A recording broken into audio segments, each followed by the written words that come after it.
¿Cómo están? Dios te bendiga. Buenos días, buenas tardes, buenas noches. Siempre te damos la bienvenida con las banderas de todos los países representados aquí, que es gente que nos visita desde distintas partes del mundo. Es un placer poder darte la bienvenida. Nosotros acá ya cantamos, ya adoramos, estuvimos, ¿qué te digo?, casi una hora juntos, y ahora es el momento que nos conectamos con el resto de la iglesia virtual, que son los que ven y escuchan desde otras partes del mundo, que son siempre muchos miles. Pasa el millón durante la semana y estamos muy felices. Antes de transmitirte lo que creo Dios me dijo que te diga, hago un pequeño resumen para los que se suman por primera vez. Llegamos a Cuba ya hace un tiempo, nos costó entrar a la querida isla, pero pudimos. Compramos un lindo terreno, empezamos a construir casas como no hay en toda la isla. Claro, no tiene un lujo desmedido, pero tiene todas las comodidades y el confort que a veces la mayoría, si acaso todos, no pueden tener, que es acceso a agua corriente, al gas natural, acceso a la luz, a la electricidad, a la luz eléctrica, a tener una tele, a tener una nevera llena. Y nosotros decidimos bendecir a 6 familias. Ya conocimos a uno hace algunas semanas atrás, al primero, que le regalamos la primera casa. Y entonces tenemos en realidad 6 casas para regalar. Esta es otra pareja, otro matrimonio que vamos a conocer hoy, que ya viven en esa casa. Nada más que lo estamos viendo hoy, ellos también lo están viendo ahora y se sorprendieron. Quiero que nos sorprendamos nosotros también. Esta es la segunda historia de lo que tu semilla, de lo que tu siembra, nuestra siembra puede hacer. Esto es River en Cuba. Ahí va.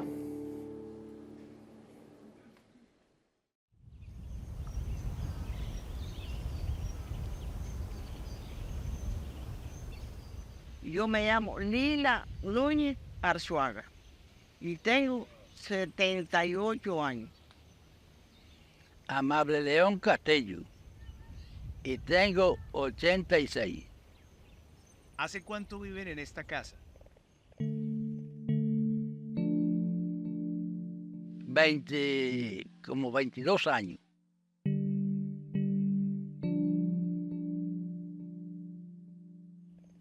Yo trabajaba, primero fui vaquero, 18 años. Después fui agrícola, otros tantos. Yo soy ama de casa. No, yo trabajé tejiendo mucho para el taller, para los talleres de aquí, y hasta cosí sombrero. Trabajé por gusto, como dicen. Esto lo aprendí yo hace años con mi papá. Pues me conversación yo con la come. Nada más veo de este ojo que tengo operado, pero yo no veo nada. Entonces es así como ella no es fácil. Quería hacer un negocio ella. Porque ella tiene uno y yo también nada más tengo uno. Yo me saco el mío, y tú haces todo lo que hacer. No quiere. Está nervioso de una manera. Yo le doy los ojos míos a ella para que ella haga todo lo que hay que hacer. Ay, no es bobo. No es por romántico. Es para ponerla a trabajar. Para ponerla a trabajar. Ay, amable. Oiga. Yo sí hacía sombrero, pero ya no puedo. Virginia es la que hace, ¿ves? ¿Eso los hacían ustedes? Sí. ¿Y para cocinar cómo hacen? Tenemos un fogoncito ahí de leña, pero tenemos uno que es mejor cocinar allá afuera con leña, porque eso es lento y eso es inventado, un fogón inventado ahí. Dicen que ese es eléctrico, pero yo no le veo ninguna velocidad. No. Si es eléctrico, es lo que es un chupa corriente. Se vaya a asustar con la cocina esto. Mire. Dele para allá. Ay, Dios Para mío. el fogón. Aquí es donde yo cocino, en ese fogoncito inventado. Pasar un café 2 horas. ¿Y aquí es donde lava los platos? Sí, aquí es para lavar los platos. Y así estamos. Y hay que darle para adelante hasta que el Señor quiera. Acabamos de llegar a la casa de Amaury y de su esposa. Ellos no se imaginan la sorpresa que River les tiene preparada hoy. Don Amaury, ¿se acuerda que vinimos a saludarlo hace un tiempo? ¿Sí? ¿Cómo están? ¿Cómo va todo? Quiero que ustedes me acompañen porque junto con la iglesia de acá quieren hacerles a ustedes una honra especial, quieren atenderlos el día de hoy. Porque ustedes se la pasan trabajando todo el tiempo, ¿no? ¿Sí? Llevamos 4 o 5 días juntos. 4 o 5 días así que nos casamos. ¿Hace 5 días se casaron? Saca la cuenta. Saca la cuenta que yo tenía 16 años cuando me fui con él. Y tengo 79 años. 16 años tenía. 4 días. 16 años. ¿Y cómo le propuso que fuera su novio? ¿Su novia? Dígame, Lila, cuénteme. Resulta que yo voy caminando para allá, para mi casa. Cuando hizo así, me quiero casar contigo, ya ahora mismo. No, ya. Ella le dijo. Sí. Ay, ya, pero no. ¿Qué usted quiere que yo haga? Amable. ¿Qué usted quiere que yo haga? Bueno, están muy elegantes ustedes. ¿Vamos entonces para la iglesia? Vamos.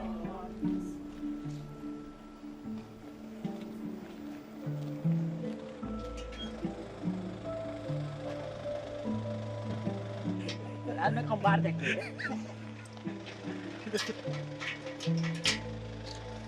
¿Cuál?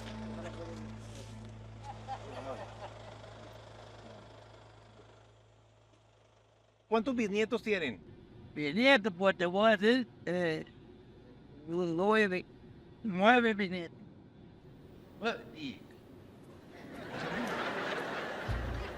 Está el de Chile, los de Nairo son 2, los de Yamilé, los de Magal, los de Yadira, el de Yadira. Son 7, ¿no? 7. Sí.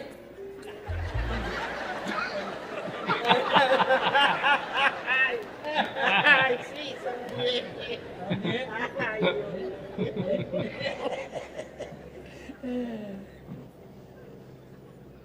Yo veía de un ojo, pero del otro no, pero ahora no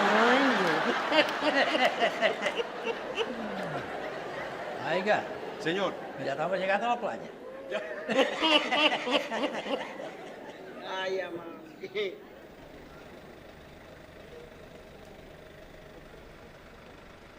Hay que seguir bajando, ¿qué onda? Pero está empezando a llover, así que vamos rápido. Como yo les decía, les tenemos una sorpresa. Es una recompensa, es una honra que viene de parte del cielo para ustedes. Pueden quitarse la venda. Gloria a Dios.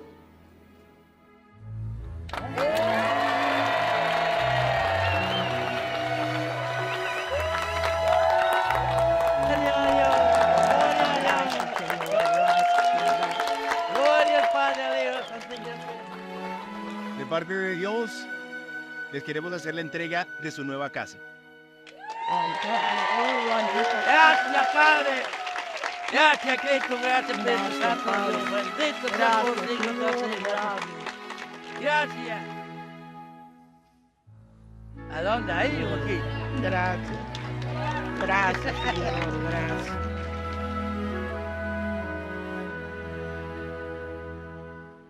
¿Eh?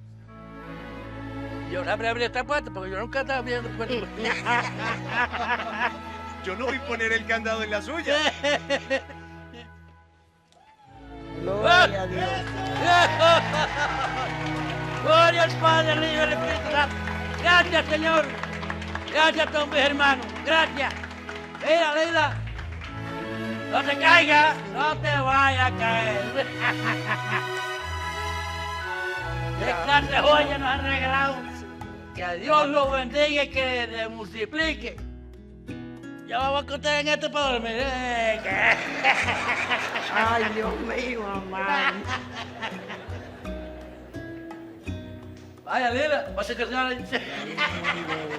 ¿Cuándo en la vida? ¿Esta es la cocina? Nunca en la vida yo pensé esto. Nunca en la vida empezaste de esto. Se lo juro. Ay, Dios mío. Mira, las gallinas pusieron ya. Volverme a la hora del almuerzo. Pero bueno, ¿y qué es lo que tú esperas? Claro. ¿Cómo va a ser el Claro. almuerzo? ¿Qué es lo que me queda a mí ya con los añitos que tengo arriba? Ah, Ay, Dios mío. mira, pay. Óigame. Óigame, doña Lila. Doña Lila. Aquí tiene usted para que se bata sabroso. Mira, baño y... Y, Ah, y tú también. agua caliente. ¿Sí? Ah, a mí me gusta el agua caliente para bañarme. Está mal. Yo nunca en la vida me he bañado. De los años que tengo un baño como en este, para que sepa. Ah, pero mira.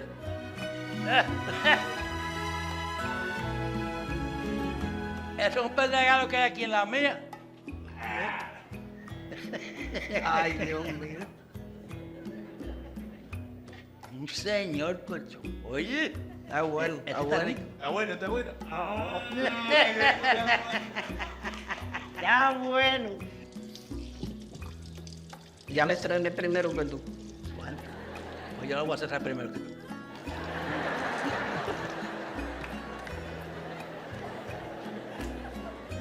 Mira, mamá, siéntate, prueba, que esta no es igual que la que había en la casa. Ah, no, aquí me siento molesto yo. Ay, Dios mío, mamá. Un saludo enorme.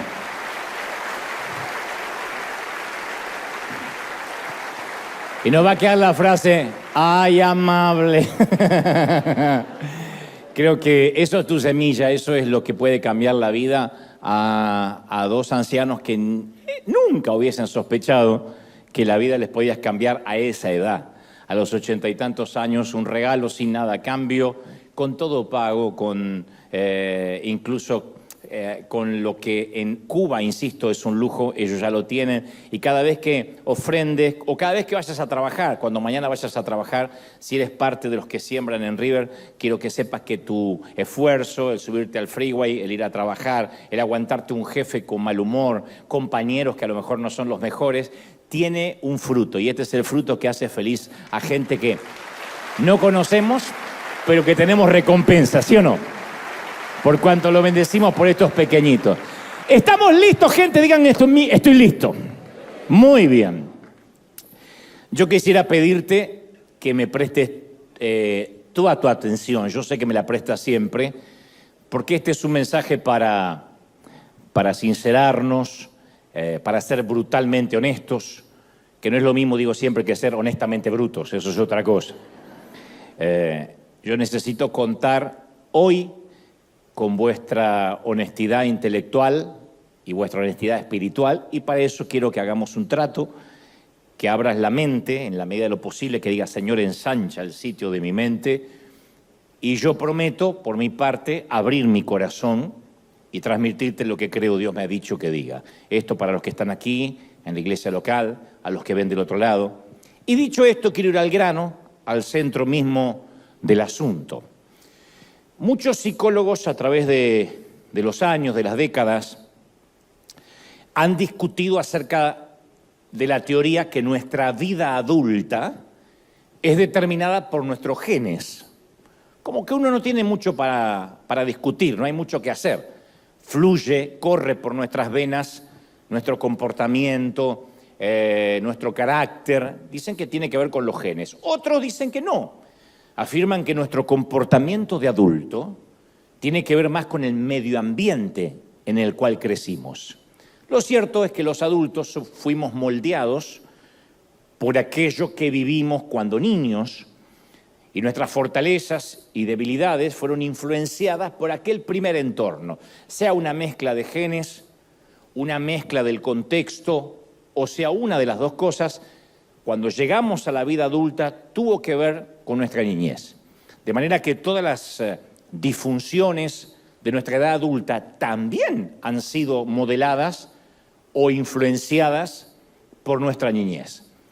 Yo suelo siempre pensar qué ¿Qué niñez habrá tenido Adolfo Hitler, por ejemplo, para transformarse en ese monstruo que luego el mundo entero conoció? ¿Qué le habrá pasado de niño? No intento culpar a nadie, digo, ¿qué niñez habrá tenido? ¿Qué traumas habrá atravesado? Tampoco lo quiero disculpar, solamente me pregunto. Y también para bien, ¿quién habrá afectado la niñez de Billy Graham? ¿Quién habrá impactado la niñez de quien luego fuera la Madre Teresa? Insisto, todos las personas de edad adulta y los frutos de esa edad adulta están enraizados en nuestra niñez, la autoestima, nuestra seguridad, nuestra sexualidad, nuestra manera de pararnos ante la vida, nuestra forma de gestionar la felicidad. Tiene que ver con nuestra niñez. Todo esto está plantado, queramos o no, en el suelo de nuestros primeros recuerdos, nuestras primeras experiencias, sesgos, definiciones. Y dentro de cada adulto, cada uno de nosotros, habita el pequeño niño que lo precedió. Ese niño está allí, sobrevivió, está dentro del cuerpo adulto. Hay un concepto psicológico para describir a los niños que no pueden desarrollarse físicamente, ya sea porque no fueron bien nutridos, bien alimentados, o no recibieron el afecto incluso necesario, y a ese síndrome se lo conoce en términos médicos como depravación enana. O sea que por alguna razón no lograron crecer y desarrollarse. Y en términos espirituales también hay muchos adultos que son enanos, pigmeos en sus emociones, en su personalidad, debido a muchas carencias, no necesariamente de alimentación, pero carencias afectivas de su niñez. El corazón de un niño puede resultar herido de muchas maneras, especialmente cuando en algún momento se nos obliga a madurar o a crecer demasiado rápido, cuando algún infortunio, alguna tragedia nos hace quemar etapas, porque ese día perdemos la inocencia, ese día muere la niñez. Yo leí la historia de un adulto que relata que a sus 8 años su madre y el hombre a quien él consideraba su papá lo llamaron al salón, a la sala o al comedor y le dijeron: este hombre a quien llamas papá no es tu padre. Tu verdadero padre nos abandonó hace muchos años. Yo me volví a casar con este hombre, este es tu padrastro. Y este hombre que cuenta la historia, que ahora es adulto, dice: yo recuerdo cada pequeño detalle de aquella mañana.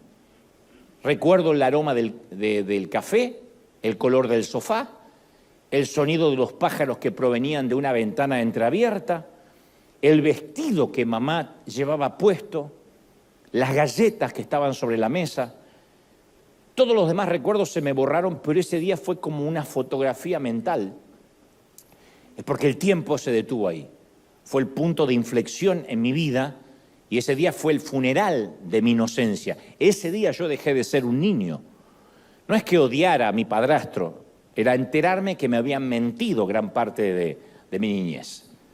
Después supe de otro hombre que tenía 10 años, cuando su padre se quitó la vida, dejó una nota a la madre del chico que decía: te adoro, pero yo ya no quiero seguir viviendo. Quiero decirte que te amo profundamente, a ti, al niño, y me encantaría que le dejes mi reloj. Y luego se sentó en el garage, el hombre, mientras que el auto estaba encendido, llenaba el ambiente de monóxido de carbono. Sucedió un sábado de otoño por la mañana. Y ese día, ese papá tenía que llevar a su hijo a un partido. En vez de eso, se apartó, decidió apartarse para siempre de sus vidas. ¿Qué puede hacer un chiquito de 10 años con un trauma así? Porque el mundo se le terminó, la vida se le terminó tal como lo conocía aquel sábado por la mañana. El escritor Mark Twain dijo alguna vez que cuando muere alguien a quien amamos profundamente es como cuando nuestra casa se incendia. Pasan muchos años antes que entendamos o comprendamos toda la extensión de la pérdida. Uno no se da cuenta lo que perdió cuando nos dan la noticia de la muerte, durante el funeral, ni siquiera durante el duelo. Después de muchos años uno empieza a extrañar a esa persona, quizá cuando tenga que tener su boda, cuando le hubiese encantado, si en el caso que se muere un papá o una mamá, mostrarle a los nietos, uno no se da cuenta de la pérdida aún después de muchos años. Conocí a otro adulto que decía, mi padre fue misionero en África, cristiano, pastor, predicador, y yo siempre me sentía que para él los africanos eran más importantes que yo, su propio hijo. Y yo solía pensar que si acaso él tuviera la foto de algún niño en su billetera o en su celular, sería la de un niño africano, no es la mía. Y hasta el día de hoy, este hombre adulto, hijo de ministros, todavía lucha con acercarse a Dios porque piensa que fue ese Dios quien le robó a su papá cuando él era un niño necesitado de afecto. Entonces, este tipo de rechazo puede ser más sutil que los ejemplos anteriores, pero también es una herida que marca nuestro futuro. Y ese es el propósito central del enemigo, separarnos del Padre, que uno empieza a tener dolor hacia sus padres terrenales para que por consecuencia, por carácter transitivo, uno también tenga dolor para con Dios. Y el enemigo usa esa indiferencia para susurrarle al niño, tú no eres digno de que te amen, tú eres una molestia, no eres importante. Y en su viaje a convertirse en adulto, todo niño lleva en el centro de su corazón una flecha, una daga clavada que le provoca inseguridad. Por eso yo decía hace un momento que todos los que estamos aquí llevamos un niño dentro. Y puesto que la mayoría de nosotros, cuando adultos, ya no hablamos de esas heridas, y mucho menos tratamos de sanarlas, sino que miramos para adelante, nos fajamos, como dicen en algunos países, y nos toca continuar la vida, esa herida permanece ahí. Y esa herida, por lo general, ha sido infringida por nuestros padres. Conocí a cierta mujer con la que alguna vez trabajé, que cada mañana ella llegaba siempre con el ceño fruncido, siempre muy iracunda, ofuscada, como enojada con la vida. No tenía razones aparentes para estar tan molesta, pero era como que en su cara tenía escrito un no, antes que alguien le hiciera una pregunta. Alguien se sonrió porque conoce gente así, tiene el no acá. Y ella podía encontrarle el lado negativo a cualquier situación, una mujer relativamente madura, grande, y siempre trataba de hacerle las cosas difíciles a los demás. Y si alguien venía a cobrar por un trabajo ya terminado, ya hecho, y ella, aún teniendo el cheque para pagarle, lo hacía esperar durante horas, o le hacía firmar eternos formularios burocráticos, y hasta en ocasiones se daba el lujo de hacerlo venir otro día. Tenía ahí para pagarle y decía, no, venga dentro de 2 días. Y se justificaba diciendo, es que no quiero que la gente se acostumbre a que las cosas se obtienen fácilmente. Pero a medida que la fui conociendo, yo sé que a esta altura la odia todo el mundo, sin saber quién es, pero a medida que yo la fui conociendo, me fui enterando de la niñez miserable que esta dama había atravesado. Fui socavando la información, no es que un día me lo contó, pero a medida que relataba una tras otra, o dejaba entrever las historias de rechazo que había sufrido desde niña por sus padres, entendí que su actitud de adulta era el reflejo de todas aquellas heridas del pasado. Y al no poder sanar todos aquellos abusos que sufrió de pequeñita, la habían transformado hoy en una mujer amargada y vengativa. De alguna forma ella quería vengarse con gente que no le había infringido ninguna herida, pero ella sentía que de algún modo hacía justicia. Otro hombre relataba que todas las noches se sentaba a la puerta de la oficina de su padre, una oficina que tenía un despacho que tenía en su casa, que siempre estaba cerrada con llave desde adentro. Su padre era un adicto al trabajo y no tenía tiempo ni afecto para el niño. Y este hombre, ahora adulto, contaba entre lágrimas cómo se sentaba a sus 9 años al otro lado de la puerta y le escribía notitas a su papá y se las pasaba por debajo esperando que también por ahí abajo llegara alguna nota de respuesta. Ni siquiera esperaba que le abriera la puerta. Pero nunca hubo respuesta. Ninguna. Nunca. Y el mensaje que él procesó como niño es, yo no soy amado. Yo no soy importante. Yo digo siempre, las heridas de la niñez tienen una memoria repugnantemente buena, porque nos las acordamos, pero también tiene unas destrezas interpretativas abismalmente pobres, porque nuestra comprensión es el proceso digestivo de la mente. Y uno procesa las cosas cuando niño de diferente manera que si uno fuera adulto. Pero el tema es que si aún de adultos nuestra comprensión sigue siendo infantil, llegamos a conclusiones inmaduras.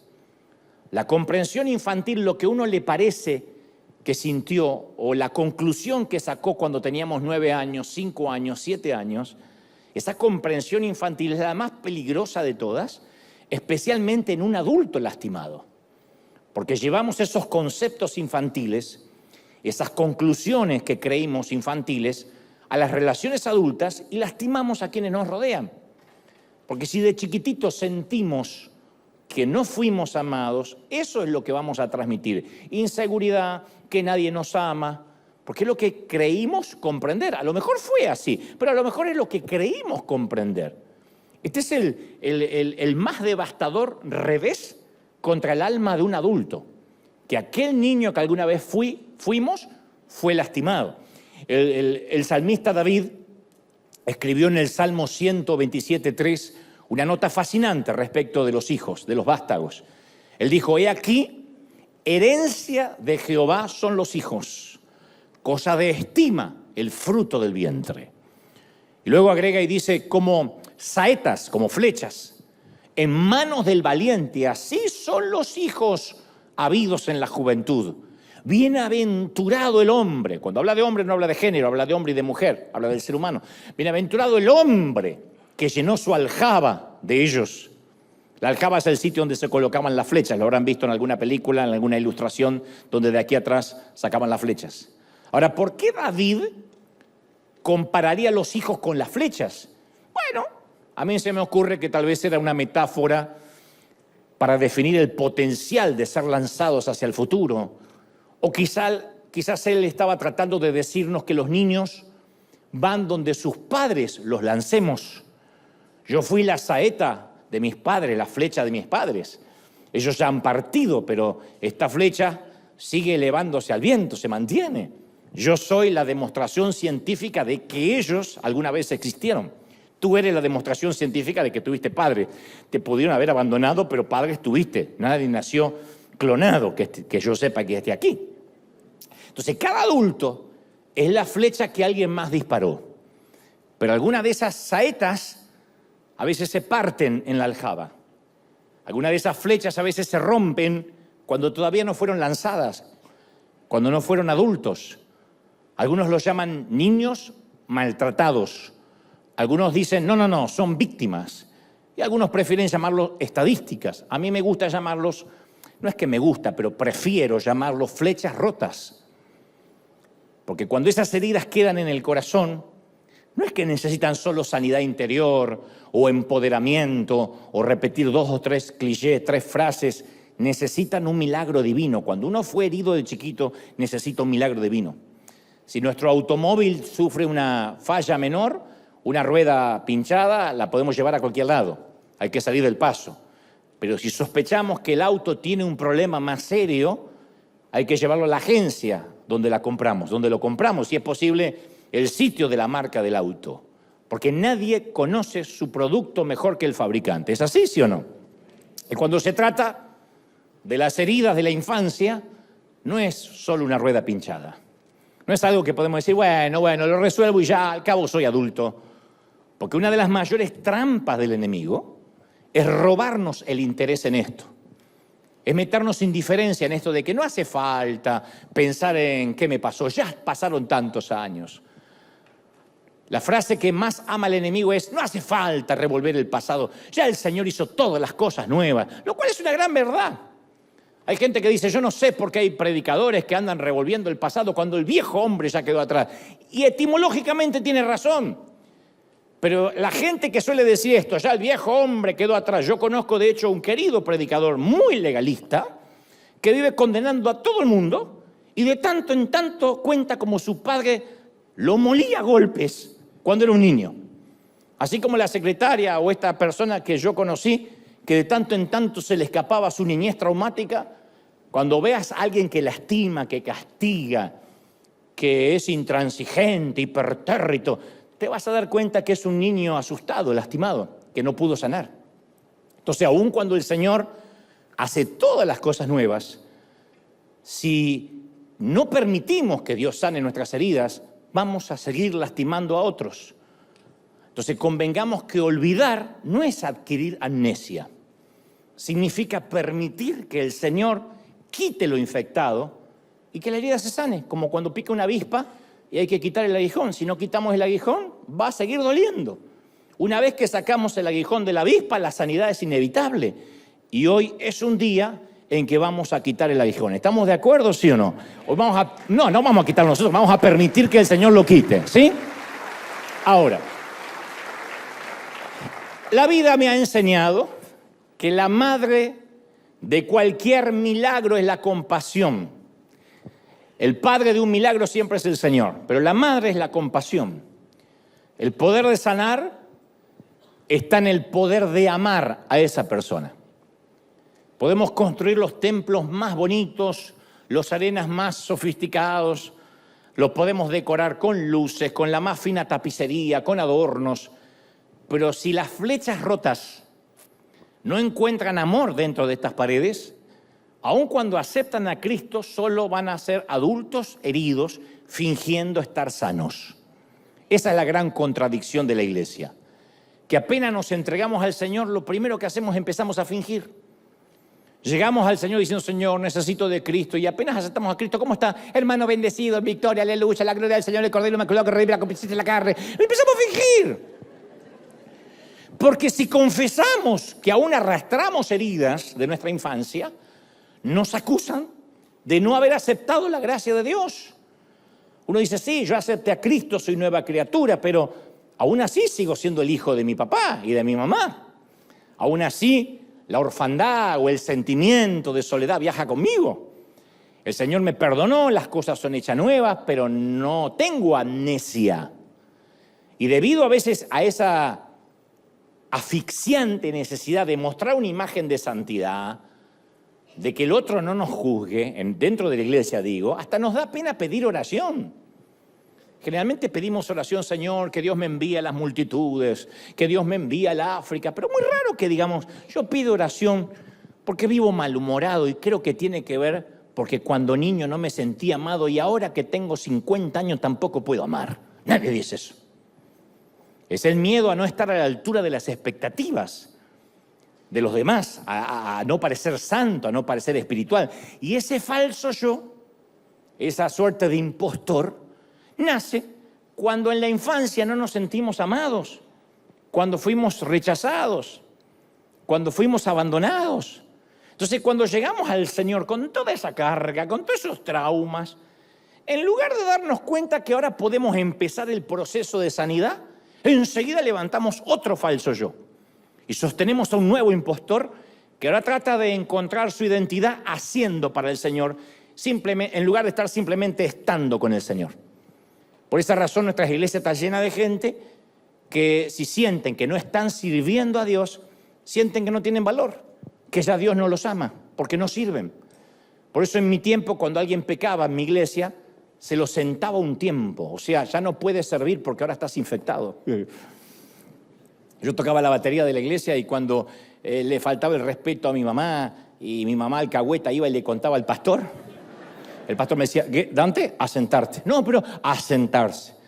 O sea, era una forma de decirte, si no sirves a Dios es porque no mereces servirlo y si no mereces servirlo es porque no eres amado. A la gente se la sienta, la famosa, lo vamos a poner en disciplina, que no está en toda la Biblia eso, el que ama, el que disciplina es Dios, no el hombre. Y esas flechas rotas que no se permiten sanar, esos niños maltratados dentro de cuerpos adultos, son el caldo de cultivo para el legalismo, para la religión. Muéstrame un legalista, muéstrame un religioso que condena a todo el mundo al infierno y te voy a mostrar un niño que vive en un cuerpo de adulto, pero que la pasó mal.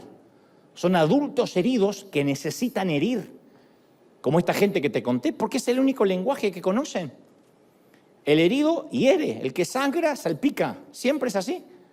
Ahora hay que convenir en algo.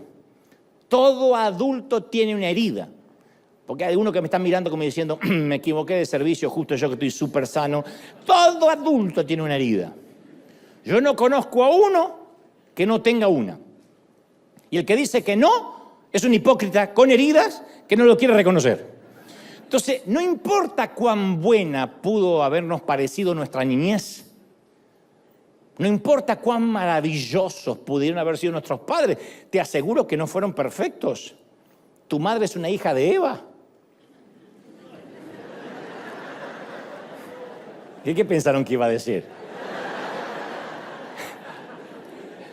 ¿Tu padre es un hijo de Adán? Yo le decía a mi papá, hijo de Adán. ¿Era un hijo de Adán? De manera que no hay forma de atravesar esta vida sin resultar herido. Nosotros vamos a herir, lo vamos a decepcionar a nuestros hijos. Por tu salud mental lo tienes que saber. Me miran diciendo, ay no, yo no sé. Porque también eres hijo de Adán e hija de Eva. Entonces las heridas pueden venir también de otras fuentes, no solo de los padres, de un hermano, de un tío, de un primo, de un maestro, de un extraño. Pero que vienen. Vive lo suficiente y saldrás herido. Hay heridas que son obvias, cuando involucra maltrato físico, maltrato verbal, ni que decir maltrato sexual, abuso. Esos son ataques más explícitos. Pero después están las heridas pasivas, que son perniciosas, silenciosas, como el cáncer, funcionan como una metástasis que se mantiene hasta la edad adulta. Y puesto que son sutiles, no se las reconoce como heridas y por consecuencia son más difíciles de curar. Porque si uno no reconoce tener heridas, no las puede curar. Si uno dice, no, solo fue una infancia difícil. Bueno, todos tuvimos la mayoría de infancia difícil, pero en algún momento uno tiene que exponerse a decir, quiero un diagnóstico, quiero saber si yo provengo de una niñez herida. Yo te voy a dar un ejemplo de una herida infantil más sutil y acaso una de las más comunes, porque no es solamente los que por una mala disposición o por una mala fortuna, como dicen algunos, fueron abusados o violados. No, las heridas pueden ser más sutiles. Un niño siempre llega al mundo a través de su mamá. Hasta ahora no ha habido un papá que haya podido parir a nadie. Y en sus primeros meses y años, esa mamá es el centro del universo del chiquito. Entonces la madre, lo que estoy diciendo es algo que sabe todo el mundo, pero bien vale hacer la introducción. La mamá lo amamanta, lo alimenta, lo protege, le canta, le lee, lo vigila, lo mima, lo educa, lo cuida cuando está enfermo. El papá aparece de vez en cuando como un extra en la película. Asoma la cara, cómo crece, y se va. Y es normal que la mamá tenga un vínculo con ese bebé, que le ponga apodos tiernos, mi muñequito, mi tesorito de mami, inclusito mi pequeñocito, mi mocito.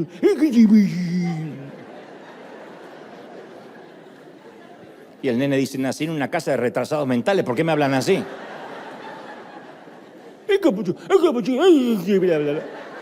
Ahora, ningún niño quiere llegar a la madurez con uno de esos apodos. Va a buscar trabajo, nombre, osito de mami. Entonces llega el caso en que los varones, en el caso de los varones, de algún modo, tratan de quitarse a la mamá de encima. Eso es normal que pase. No es que la dejan de amar, no es que la dejan de querer, pero tratan de demostrar que ya no necesitan a mamá.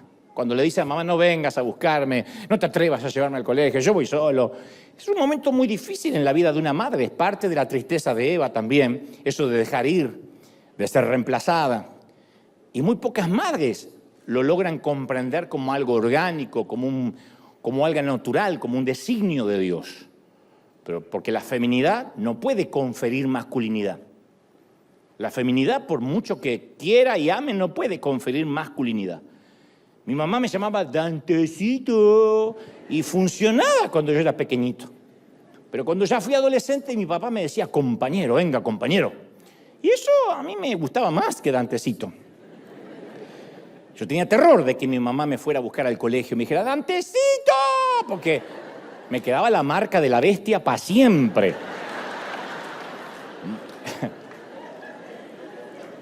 Pero mi papá decía, compañero, ¿cómo va? Y eso me gustaba. Entonces hay mujeres que no están justo acá, están en el otro servicio, pero para que les cuenten que quieren que sus hijos llenen el vacío del alma que sus esposos han dejado en ocasiones, que eso también es una forma de perversión. Perversión es desviarse del uso natural. En este caso es poner sobre los hombros de un niño una carga emocional para la cual no está preparado. No está preparado para acompañar a la mamá separada, a la mamá divorciada. Él está preparado para ser hijo. Otras madres se rehúsan que sus hijos varones se hagan hombres y los sobreprotegen y los terminan castrando. Y el niño desarrolla un vínculo con su madre que es una suerte, dicen los psicólogos, de incesto emocional. No hacen nada sin consultar a mamá. La mamá necesita saber dónde está ese niño de 44 años todo el tiempo. Por eso de ahí que Génesis 2:24 dice, por tanto, no por tonto, por tanto, dejará el hombre a su padre y a su madre. Nosotros nos enfocamos en que dice, y se unirá a su mujer y serán una sola carne, pero dice, dejará a su padre, dejará a su madre. No dice, y asegúrese de antes de irse de hacer un grupo de WhatsApp con mami y que mamá lo pueda tener localizado y traqueado en el celular. Dice, dejará. Entonces, algunas veces cuando la madre no quiere soltar al muchacho, especialmente durante la adolescencia, él se pone más rebelde que nunca. Son esos adolescentes que parecen el mismísimo diablo. Es más, el diablo ni se le acerca porque le tiene pánico. Y la madre se siente rechazada, el hijo se siente controlado y ambos dejan de comunicarse de manera pacífica. Y lo que era una comunicación pacífica, tesorito, ahora es Ucrania y Rusia.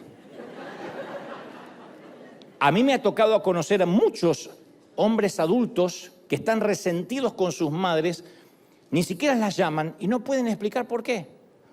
Yo les pregunto, pero es complicada tu mamá. No, pero una vez hablé con alguien de unos 30 y tantos años que me dijo, lo que me enferma de mi mamá es que me sigue tratando como un niño. Me habla como si yo fuera un retrasado mental. Yo tengo 34 años, 35, no sé cuándo, le llamo y me dice, ¿comiste?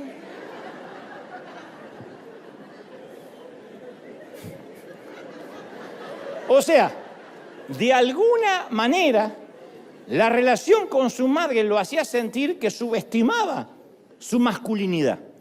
¿Por qué doy este ejemplo? Porque cuando yo hablo de las heridas de la infancia, no es necesariamente a lo bizarro, a lo que más se nos viene a la mente como una violencia verbal, que por supuesto y eso hiere, o una violencia sexual o física. Hay muchas maneras sutiles que nos hieran. Y de herir también. Por eso insisto, toda herida, ya sea agresiva o pasiva, llega con un mensaje encriptado. Ese es el mensaje que interpretamos cuando niños.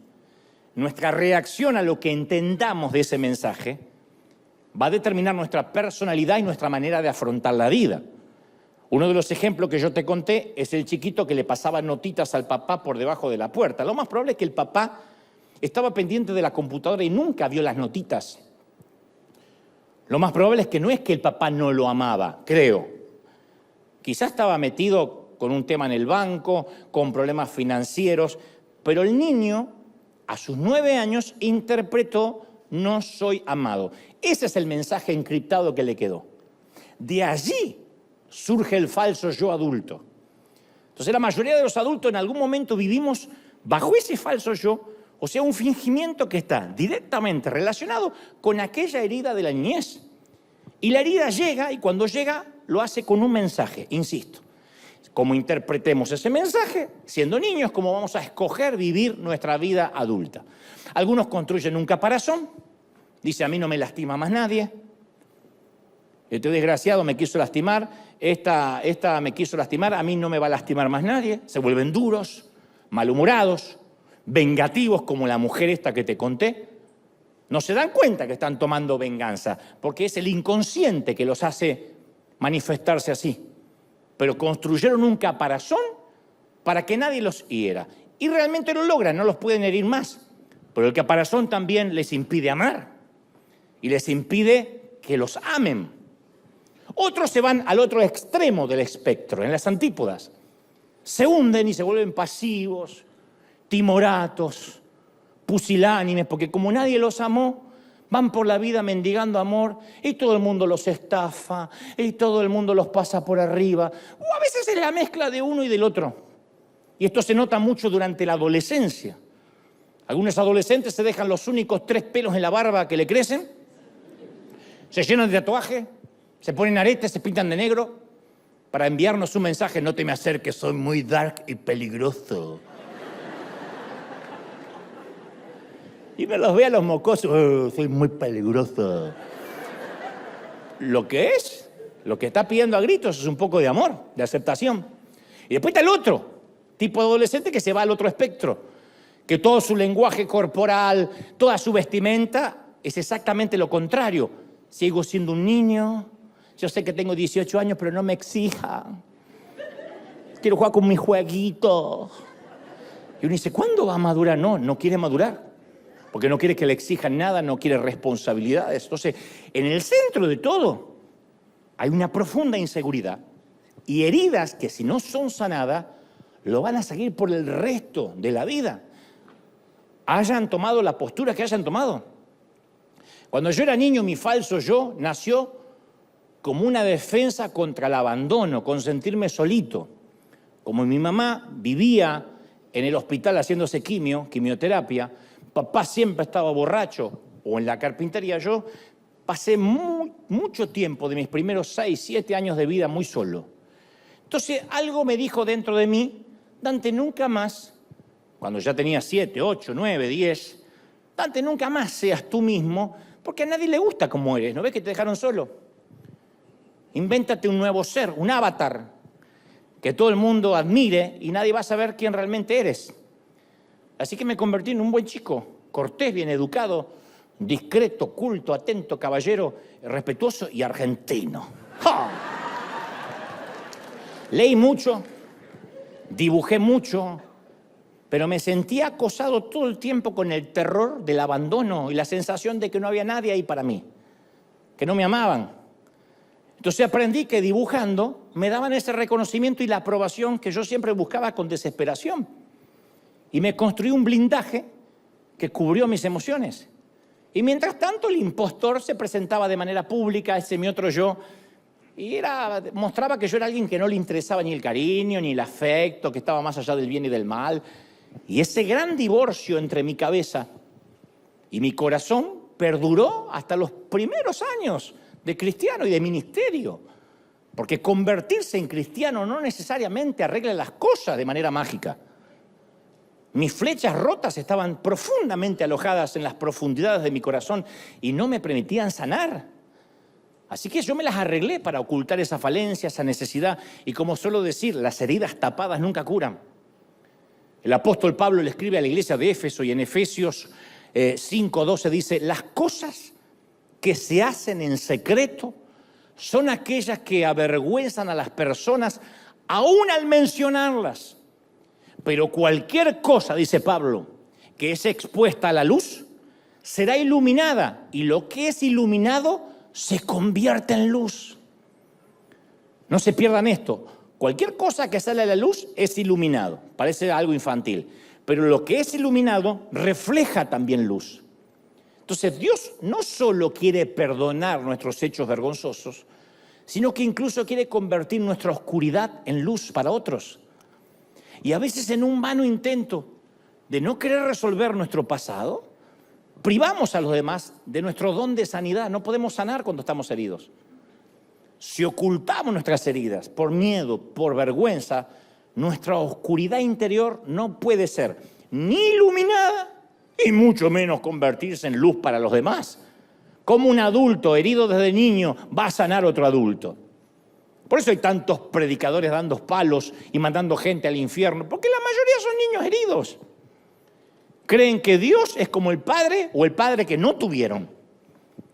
Insisto, un adulto herido hiere. Un adulto sanado, sana. Un adulto oscuro, oscurece.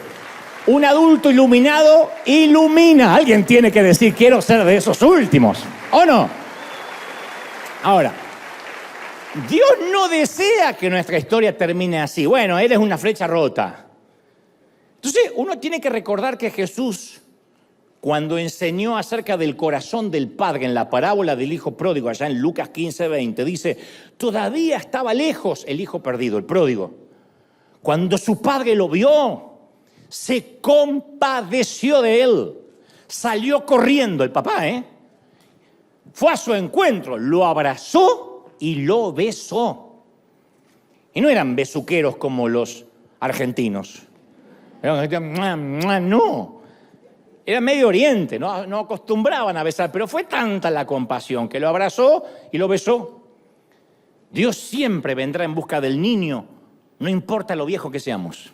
Dios siempre va a venir a rescatar ese niño que fuimos, ese niño que alguna vez se fue apartado, enojado, y nos va a decir que somos su hijo amado.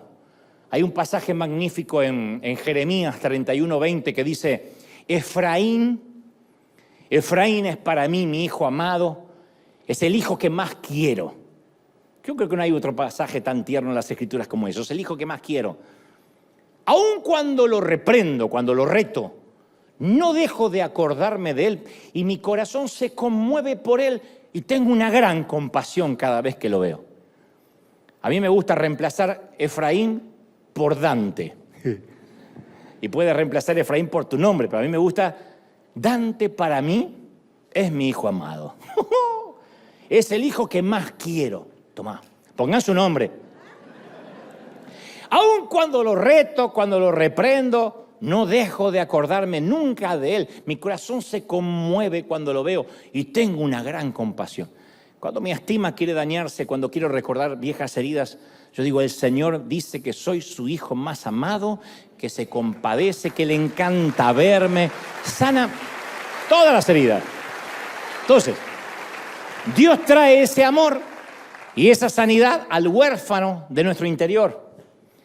Ese niño que necesita saber que es amado. Los adultos solemos avergonzarnos de nuestras heridas, pero no tiene que ser así. Desde el mismo principio nuestra existencia estaba destinada a ser desesperadamente dependiente. Como el árbol, dijo Jesús, y sus ramas. El Señor dijo en Juan 15:5, ustedes son las ramas, yo soy el tronco, separado de mí, nada pueden hacer. Y no se está burlando de nosotros. No lo dice como suspirando, cómo me gustaría que maduren y no me necesiten tanto, che. No, estamos hechos para depender de Dios.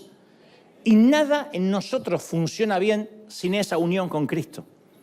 Pero hay una mala parte en nosotros que por todos los medios hace que no querramos depender de Dios. Y más los varones. Nos cuesta decir, yo sí quiero depender de Dios. Es como que tenemos esa cosa de macho que no dependemos de nadie. Y nuestra cultura encima nos muestra personajes como Wolverine, James Bond, Tony Stark. Esos hombres de verdad que lo único que tienen en común que no necesitan a nadie, que son solitarios. Un Rambo que dice, solo me basta mi cuchillo, amigo. ¡Oh! Hoy tu marido con un cuchillo ni un salamín puede cortar. Y en la cultura evangélica sucede algo similar. Un buen día nos pica una araña, o recibimos una dosis de rayos gamma y nos transformamos en apóstoles superungidos. Y a partir de ese día nos empoderamos, no dependemos de nadie más, no estamos sujetos a autoridad humana, tenemos el celular y el WhatsApp de Dios. Y nos dedicamos a combatir el crimen y el pecado. Y llegamos a creer que no necesitamos a nadie, incluso ni a Dios, porque eso es una clase de debilidad, creemos. Pero el propio Jesús no dudó en mostrar dependencia de su Padre. Aquel que expulsó una legión de demonios, aquel que calmó los vientos y la tempestad, vivió dependiendo del Padre. En Juan 5:19 dijo, les digo la verdad, el Hijo no puede hacer nada por su propia cuenta, solo hace lo que ve que el Padre hace. En Juan 10:30 agregó, las palabras que yo digo no son mías, sino que el Padre que vive en mí hace su obra por medio de mí. O sea, no fue motivo de vergüenza para Cristo depender del Padre. Se jactaba de la relación con su Padre. Y a veces nosotros sentimos como adultos, somos tan torpes, sentimos que reconocer nuestras heridas es como una fuente de de vergüenza, de debilidad, de dependencia.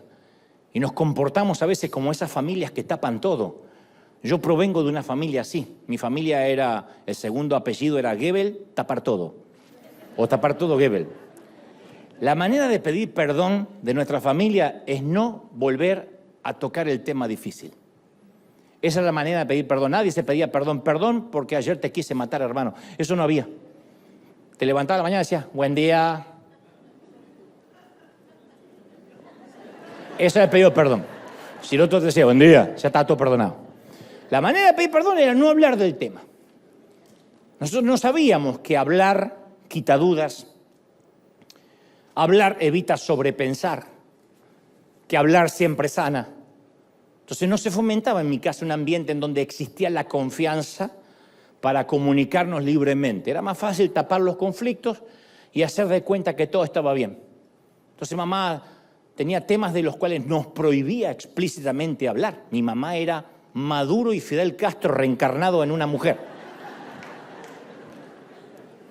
Mi mamá decía, aquí no se habla del asunto de tu hermano. No, pero pasó, no se habla. Íbamos a visitar una tía. En ese entonces, lo que voy a contar es espantoso. Cuando tenían un hijo con problemas mentales, se lo ocultaba. Se lo encerraba en alguna parte, en una habitación del fondo. No aparecían las fotos, no aparecía nada. Era como un animalito que tenían allá en el fondo que alimentaban. Y yo escuchaba ruidos en la habitación del fondo, en la casa de una tía. Le decía, ¿quién está ahí? Porque un animal no era, porque hablaba. Habría que ser un loro muy inteligente. Pero hablaba, golpeaba las puertas, tenía un problema de retraso. Y entonces yo decía, ¿quién vive ahí? De eso no se habla. No le preguntes a la tía. Entonces yo le decía, tía, ¿hay alguien allá? Shh. No, era ignorar. Si lo ignoramos algún día se va a morir. Era así. Entonces luego que algunos venimos con ese sistema de creencias, ignorar los problemas, un día llegamos al Evangelio y nos enseñan el mismo patrón. No confieses la derrota. No digas que estás triste. Ponte a cantar. No, pero que me duele todo. Ponte a cantar. ¡Aleluya! Si tienes un problema, finge que no pasa nada. Sí, pero tengo un problema terrible en mi familia. Ven el domingo y canta y todo se va a arreglar por sí solo. Si lo ignoras, se va a arreglar. Y eso es lo que hacemos. Y eso es lo que nos enseñaron también nuestros padres. Enterramos nuestras heridas y no las volvemos a mencionar. De eso no se habla. Y todo ese falso yo es una ceguera escogida. Escogemos hacer de cuenta que no pasó. Pero Dios dice, yo no puedo bendecir a un impostor, yo no puedo bendecir lo que finges. Dios tiene que bendecir lo que somos en realidad. Y Dios quiere que para que reconozcamos quiénes somos, le dejemos excavar en lo profundo, le contemos nuestras heridas. Él está muy furioso por lo que te hicieron cuando niño. Lucas 17:2 dice, mejor que quien te lastima se ate al cuello una piedra de molino y se arroje al mar antes de hacer tropezar a mi pequeñito o a mi pequeñita. Él está muy furioso, él no aplaude, no celebra la herida. Ahora, ¿sentirías desprecio por un hijo que no puede superar una herida de la niñez? No, tendrías compasión. Nadie diría, pero madura, tendríamos compasión. Y el Señor tiene compasión por nuestras heridas. Ahora escucha atentamente. Reconocer la herida no es lo mismo que sanarla, que sanar el corazón. Claridad y revelación no equivale a restauración. Mucha gente se queda con la revelación, pero no se restaura. Es como aquel que pasa por al lado tuyo y te roba el celular. Y tú dices, ¿me robaste? Y él dice, ay, sí, perdón. ¿Qué falta después de eso? Que te devuelva el celular. Pues dice, perdón, y se lo lleva. Es un perdón sin restauración. Reconoce que lo robó, pero no restauró. Entonces uno puede decir, sí, es verdad, qué infancia difícil que tuve, ¿eh? Bueno, voy a seguir molestando al mundo. Y te vas y sigues con tu vida. No, el solo hecho de que entendamos de que tenemos una herida o que podríamos tener una, no la cura. Tenemos que ser intencionales respecto a nuestra sanidad. Tenemos que tomar esto tan en serio como si el médico te estuviera diciendo, mire, tiene cáncer. Así que hay que comenzar el tratamiento ya. No el lunes, ya. Porque recién cuando nos animamos a reconocer nuestras heridas, ahí recién somos capaces de perdonar a quien nos hirió. Empezamos a sanar, por ejemplo, cuando logramos ver que nuestros padres a lo mejor actuaron así porque ellos también arrastraban sus propias heridas que nadie les ofreció sanar. Yo no voy a justificar a mi papá y a mi mamá, pero cuando yo de grande me enteré lo que ellos habían vivido, yo digo, caramba, soy afortunado de que no me molieron a golpes, a como lo que tuvieron que pasar. Entonces uno empieza a comprender que para perdonar, uno dice, bueno, a lo mejor ellos también arrastraban heridas, pero perdonar es una decisión, no es un sentimiento, es un acto de voluntad. Porque posiblemente nuestros padres, algunos no estén ni vivos para pedirnos perdón. Entonces no es algo que tenemos que sentir. Si nos abusaron o nos lastimaron, no es algo que vamos a esperar sentir. No vamos nunca a sentir nada bueno. ¿Cómo uno va a sentir perdonar al abusador? Eso no se siente, ni en 1.000.000 de años. Entonces no esperemos perdonar hasta tener el deseo de hacerlo porque se nos va a ir la vida. Una vez que uno toma la decisión de perdonar por uno, no por el otro, ahí empieza el proceso de sanar los sentimientos. Puede que lleve mucho tiempo sanar cómo nos hicieron sentir, pero nunca es al revés. Nunca se sanan los sentimientos para luego estar listo para perdonar.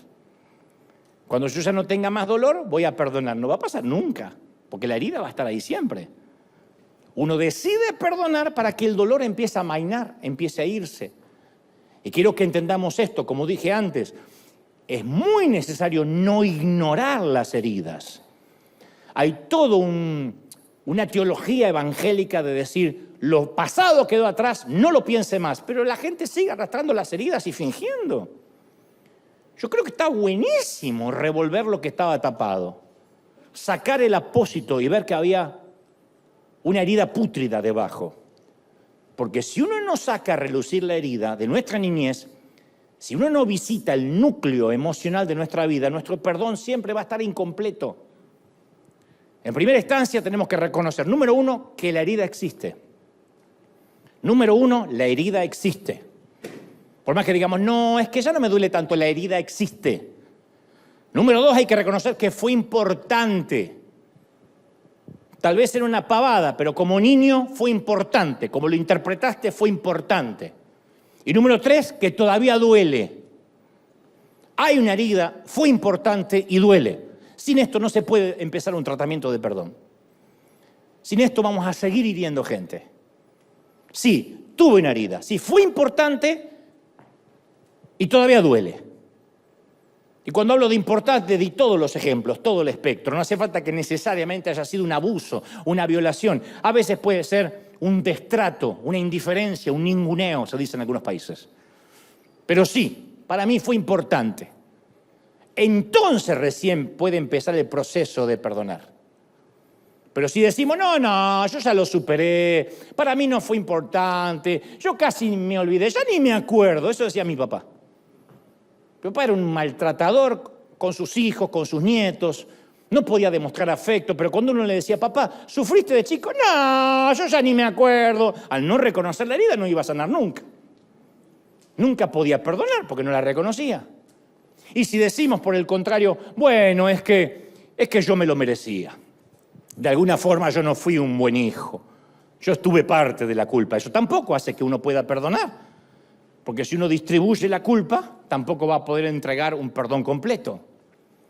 El verdadero perdón dice, mamá, papá, estén aquí o en la eternidad, o quien sea, un extraño, eso estuvo mal, me importó mucho, me lastimó, me traumó, me marcó la vida adulta, pero ahora que llegué a Cristo, te libero de toda esa culpa porque decido ser sano. ¿Estamos de acuerdo, sí o no? Decido ser sano. Yo escucho a muchos cristianos que les encanta vivir en el antiguo pacto, porque les inculcaron eso de Jeremías 17:9, que dice, engañoso es el corazón, mi corazón es engañoso, mi corazón es perverso. No, mi querida, no, mi viejo.